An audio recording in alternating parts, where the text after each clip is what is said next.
Goddag og velkommen til Gametest. I dag har vi blandt andet kigget på Dark Souls, Crown of the Old Iron King, Monument Valley, Letterquest, og så kommer afslutningen på vores Köln-tur.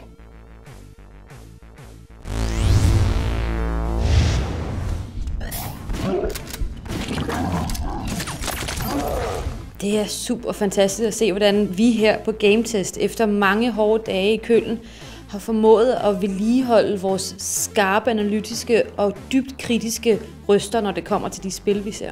Jeg er især imponeret over, hvordan vi præsterede at tage kritisk stilling til stort set alt, vi mødte, og hvordan vi kunne komme med nogle holdninger, som jeg tror, vores seere kan bruge i fremtiden. Ja.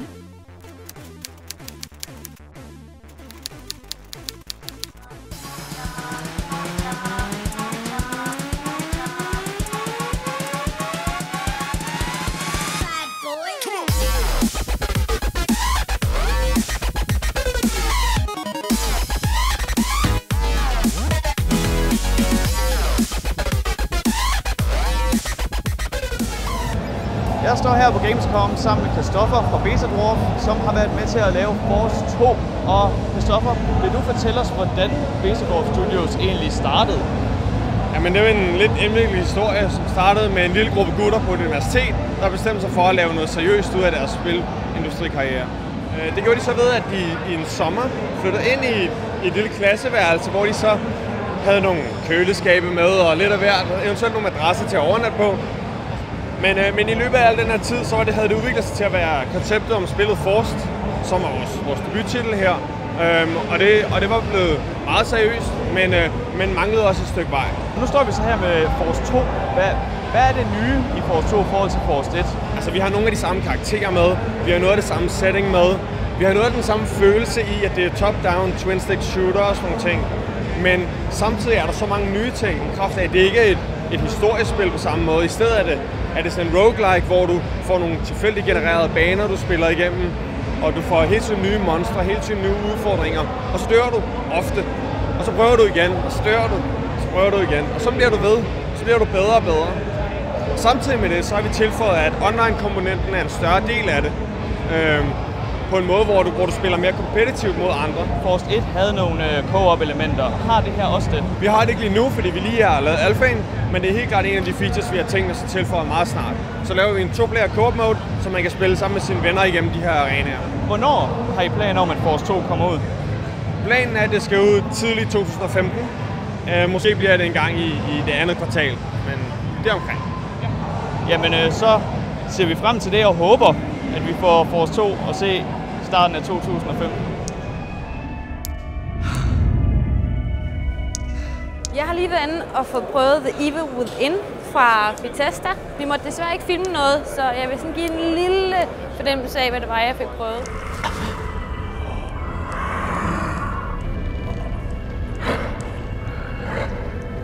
Vi blev kastet ud i kapitel 9. Lidt uhyggeligt føltes det som om, at det var. Jeg blev i hvert fald utryg en gang imellem, og det er vel egentlig det allermest handler om. Og jeg synes egentlig, at det var et spil, jeg godt kunne finde på at spille. Dog ikke i survivor mode, for ellers så tror jeg simpelthen, jeg ville kunne holde det ud. Det var lidt scary. En lille smule. Og jeg tror, det bliver mere scary. Det glæder jeg mig til, tror jeg. Måske. Jeg ved det ikke, om jeg tør. Jeg prøver. Måske. Vil du være med, Lars? Nej. Så jeg skal gøre det alene, åbenbart. Så prøver vi det måske.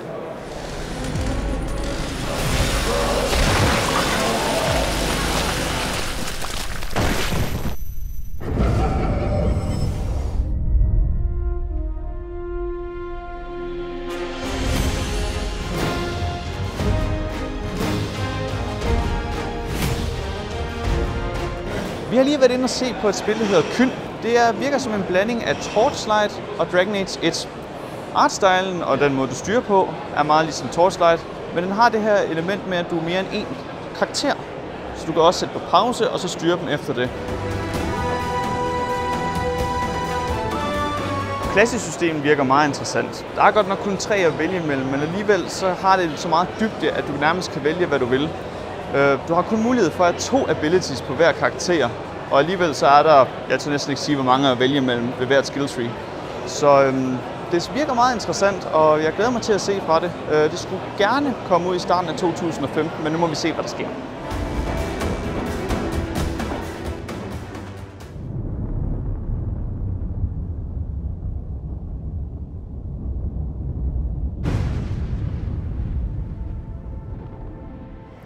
Turin eller Turin. Et brasiliansk spil, der har været under udvikling siden 2011, der følger en lille piges rejse fra spædbarn til at blive voksen, ser det ud til. Trækker stærkt på et par religiøse temaer. Der er et Babelstårn, der er Ask Yggdrasil, ser det egentlig ud til. Og så skal man lige så stille bevæge sig opad og se, hvad denne her pige har af fremtid. Jeg ved det ikke. Det så lidt interessant ud. Jeg kan godt lide Journey, jeg kan godt lide Ico, og hvis det formår at fange lidt af samme charme, så kunne det være interessant at kigge på. Hvem ved?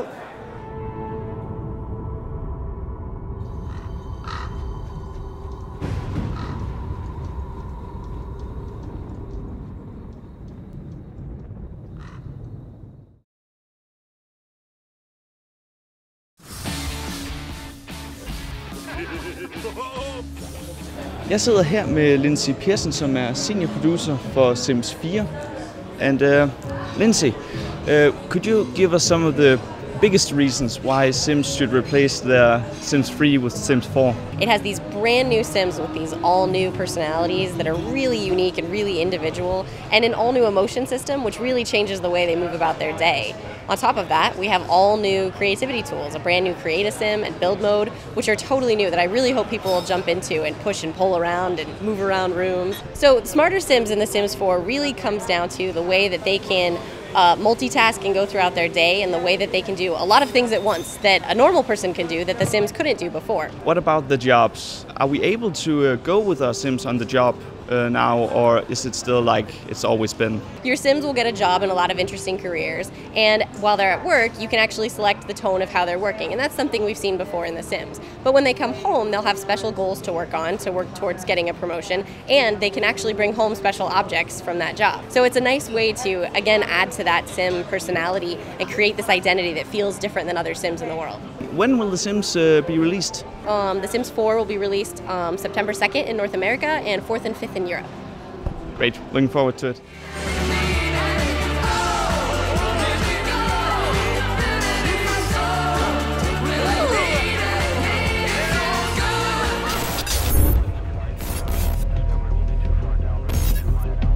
Jeg har haft æren af at se på Habitat, som er ude på Early Access på Steam, der går ud på, at man skal lave en rumstation i kredsløb om jorden efter en katastrofe involverende nogle nanorobotter.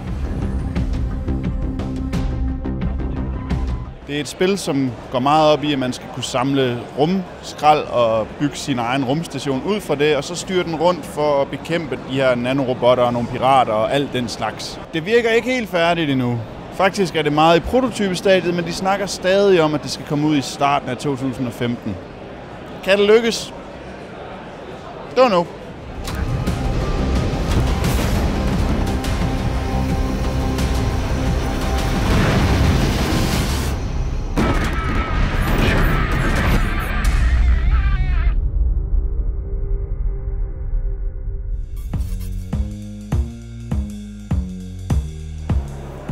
Vi har lige været inde og se på Afro Samurai 2. Det var ikke et spil, jeg vidste, der var på vej, men jeg kunne faktisk meget godt lide etteren, da det var for efterhånden mange år siden. De siger, at toeren her bliver mere fokuseret på historien og bliver lidt mindre kampspil og lidt mere en god japansk manga-fortælling. Jeg kan godt tænke mig at spille det. Det glæder mig måske endda lidt til det. Jeg ved dog ikke, hvor langt det er i udviklingsprocessen nu. De håber på, at det kommer i første kvartal næste år.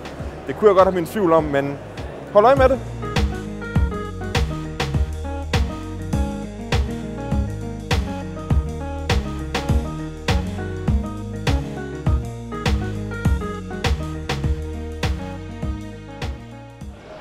Jeg sidder her med Stan, som har været med til at lave The Witcher 3. Og Stan, The Witcher has always been very story-driven. What is the story in The Witcher 3? Well, I won't tell you the whole thing, but It starts off with Emir von Emreis with the Empire of Nilfgaard invading the Northern Kingdoms. So he took over Temeria and he's now on for Redania. So in the middle of this political turmoil, Geralt finds himself as a neutral character, and then the story starts off. A new thing about this is it's a big world, open world game. How big is the world exactly? In comparison to The Witcher 2, we estimate that it's about 35 times larger. So it's insanely huge world, and the biggest challenge for us with it was to fill it with intensity. All of these side quests there are besides the main story. How many are there, and how do they scale? Do they have their own little stories, or are they more like jobs for Geralt to do? If you have several dozens of main quests, you have also many side quests which are optional but equally big in regards to the game length and the scope as well. Plus you have hundreds of minor quests, and all of those are also filled and complemented by their living world encounters themselves. So some encounters and some adventures that you will stumble across are no quests at all. Those are just random encounters, but equally important and interesting. How about the combat mechanics? Have they changed a lot since The Witcher 2? I would say yes. Well, the combat has been revamped actually from The Witcher 2. The system has been designed in a way to be more reactive, responsive, where one push of a button triggers one sequence of animation, so you can chain a combo and change the enemies at the same time. Also, we complemented the system by adding a crossbow as a ranged weapon and alternative signs. So you not only have 5 signs, but each of them can be used in an alternative way. Sounds pretty cool. When will The Witcher 3 be out? The Witcher 3 Wild Hunt will be out there on the store's shelves on 24th of February 2015. Looking forward to it. Show yourself.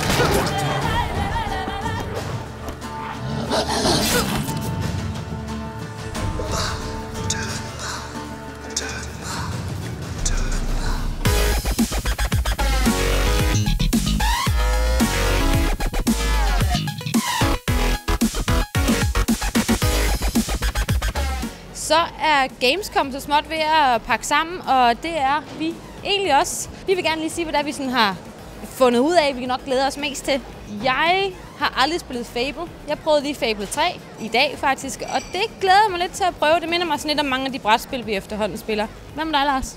Jeg er blevet en lille smule mere psyched over The Order 1886. Det ser ud til at være virkelig historiedreven, hvilket gør, at en first-person shooter går fra at være uudholdelig til at være ganske underholdende, tænker jeg. Og Christian?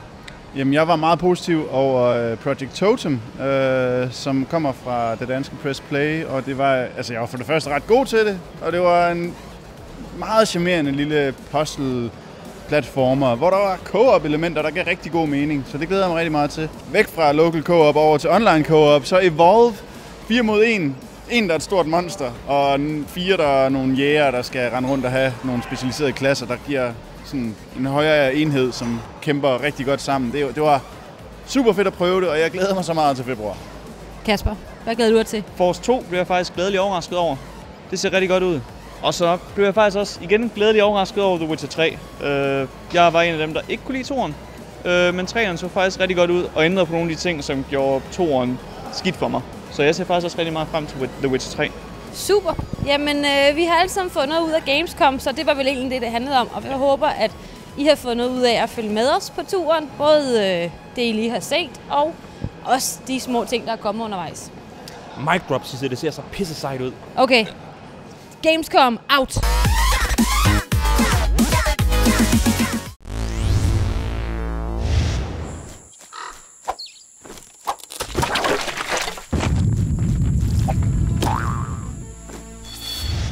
Vi er selvfølgelig alle sammen klar over, hvem MC Escher er, og i Monument Valley har de virkelig formået at komme med en moderne fortolkning af denne brillante mands værker. Vi er ligeledes alle bekendt med vores fantastiske alfabet, og i Letterquest har de virkelig formået at komme med en moderne fortolkning af, hvad det egentlig er, og så er der spøgelser. Se her. Prøv lige at se her.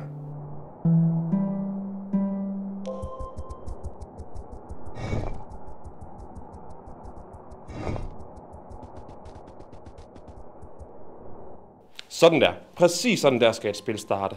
Bang, så er man i gang. Ikke så meget stas med tutorials og den slags. Bare en kort lille bane med en enkelt opgave, som man kan se, hvad man skal gøre, og så kan man arbejde sig videre derfra. Det her, det kunne spiludviklere lære så meget af. Nå ja, Monument Valley, hvis I ikke skulle have forstået det allerede. Og som I kan se, så er jeg ret glad for det.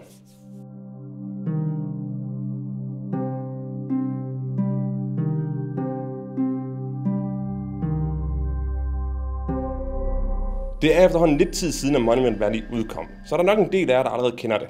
Men jeg har ikke lige haft tid til at kigge på det, så for jer, der endnu ikke kender det, se med her.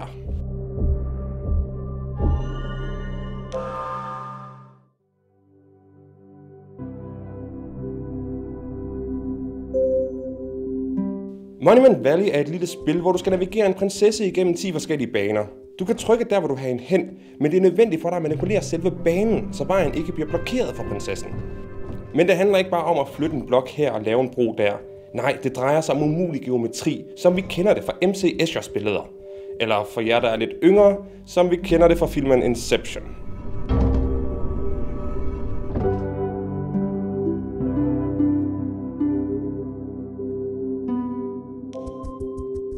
Det er kombinationen af interessante geometriske problemstillinger, fremført i et utroligt stemningsfuldt univers, der gør Monument Valley til en ualmindelig lækker oplevelse.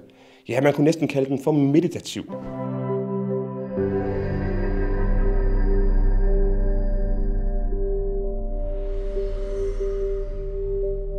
Desværre er spillet ikke så langt. Som sagt er der kun 10 baner, og hvis du har forholdsvis god rummelig forståelse, så vil det ikke tage meget mere end en halv til en hel time at komme igennem det. Jeg ville så gerne have, at spillet var længere, for jeg vil gerne bruge timevis i det stille og eftertænksomme univers. Men på den anden side kan jeg kun sætte pris på, at banedesigneren har haft øje for kvalitet, og ikke bare har smidt et hav af uinteressante baner ud.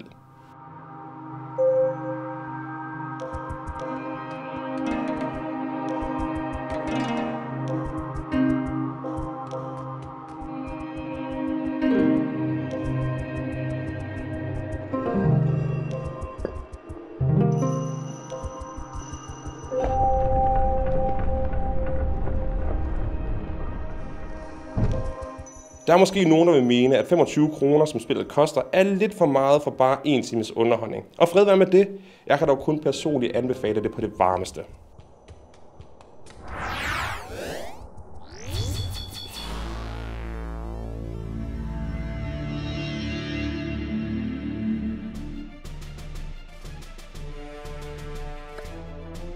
Men til de mere prisbevidste gamer blandt jer, så har jeg måske det helt rigtige. For det her, det koster gratis.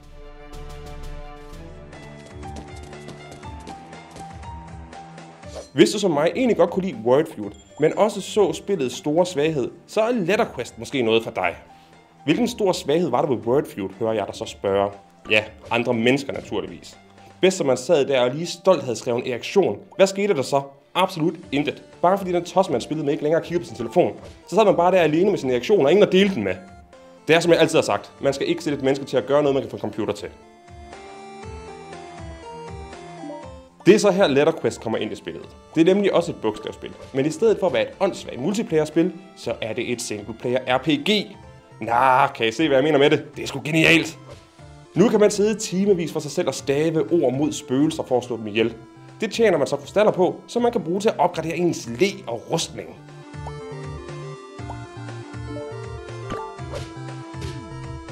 Det er et lille spil, der er perfekt til at give lidt adspredelse i hverdagen. Og vigtigst af alt, man er ikke afhængig af andre kødsække.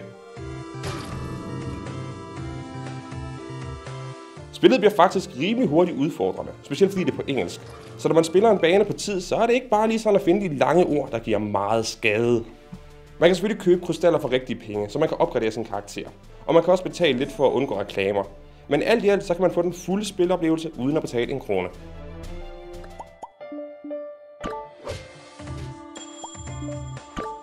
Ja, det er måske ikke så revolutionerende, men det er sjovt og underholdende, og er det ikke i sidste ende det, vi gerne vil have. Jeg vil ikke prise det lige så højt til skyerne som Monument Valley, men Letterquest, det er et godt spil, og man går ikke galt i byen med det. I hvert fald ikke, hvis man kan lide bogstaver og spøgelser. Hvem kan ikke det?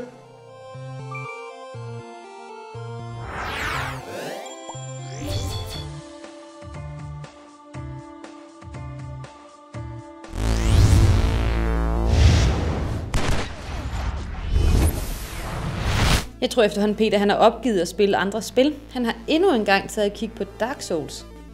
Jeg er ret overbevist om, at Peter vil kigge på Dark Souls hver gang fra nu af og til evig tid. Jamen jeg tror ikke, der er nogen, der gider se det længere. Det er jeg ret sikker på, at der ikke er, men så længe han er glad, så hvad kan vi gøre? Mm-hmm.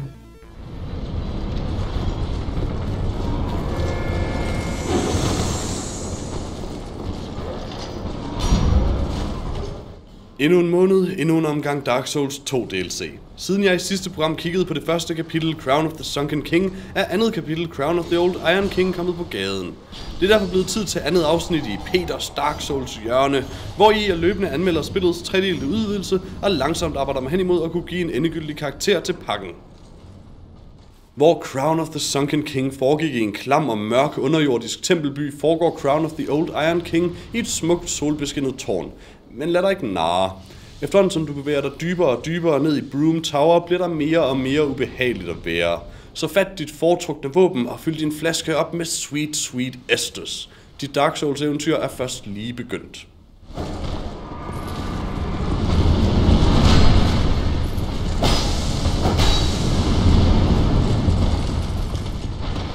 Som sagt er dit første møde med Broom Tower egentlig ret behageligt. Overraskende nok starter du på toppen af tårnet, hvor du mødes af en flot udsigt og masser af dejlige, fine solstråler. Men det er selvfølgelig ikke Yoshi's Island, du spiller, og efterhånden som du bevæger dig ned i tårnet, mindes du hurtigt om, at du i den her døde verden aldrig kan føle dig tryg.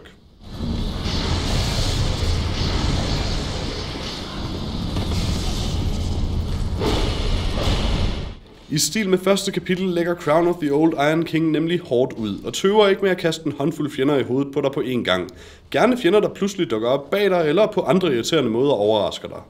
Man kunne vælge at være kritisk og sige, at det måske ikke er den mest opfindsomme måde at øge sværhedsgraden på, men faktum er, at du i udvidelserne finder en lang række kampe, der byder på mere udfordrende gameplay end resten af spillet, og det er egentlig bare dejligt. En af de ting, jeg kritiserede første kapitel for, var, at der ikke var mange farver. Den underjordiske by var stort set udelukkende bygget op af grå bygninger og grå grotter, så man savnede hurtigt nogle mere farverige miljøer i stil med eksempelvis Shrine of Mana. Heldigvis er lige netop farver og lys en af Brooms absolut største styrker. Kontrasten mellem de solbeskinnede udendørsmiljøer, de dybe mørke gange nederst og de imponerende flammer, der driver maskineriet, gør tårnet til en varieret og flot oplevelse. Her er både smukt, truende og til tider skummelt, præcis som de bedste Dark Souls miljøer.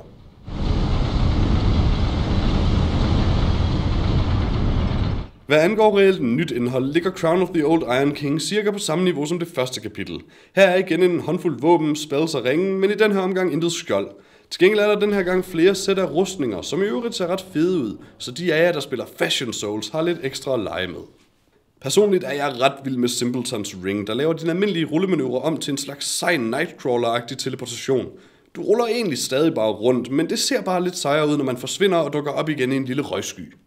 Det nye våben Majestic Greatsword er en fremragende reference til det oprindelige Dark Souls og karakteren Artorias. Tager man våbnet i venstre hånd, får det et nyt animationssæt, som imiterer hans kampstil. Udover at være en god reference, er det jo også bare nogle seje animationer, så det kan man ikke rigtig andet end at være glad for. Det eneste rigtig skuffende i Crown of the Old Iron King er desværre et problem, som både sidste kapitel og også hovedspillet havde. Bosserne er simpelthen for uopfindsomme. Der er igen 3 bosser her, men en af dem er en direkte kopi af en tidligere boss, og de 2 andre er ligesom så mange af de andre bosser i spillet, store fyre med rustning og sværd. De er skam sjove og udfordrende at kæmpe imod, og de 2 af dem passer i øvrigt interessant ind i spiluniversets historie, men jeg savner virkelig stadig mere variation i spillets boss designs.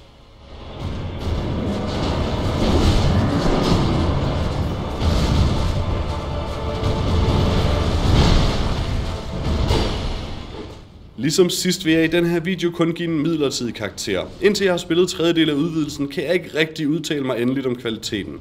Crown of the Old Iron King forbedrer på nogle områder i forhold til første kapitel, men taber lidt på andre. I første kapitel fik vi det mindste en interessant bosskamp, mens alle 3 bosser her simpelthen er uopfindsomme. Til gengæld er rustningerne fedt designet, og selve spilmiljøet er flot og interessant at udforske. I det hele taget er jeg positivt overrasket over de 2 dele af udvidelsen indtil nu, men der er stadig et par små problemer 3. kapitel skal have løst, før jeg kan give en topkarakter.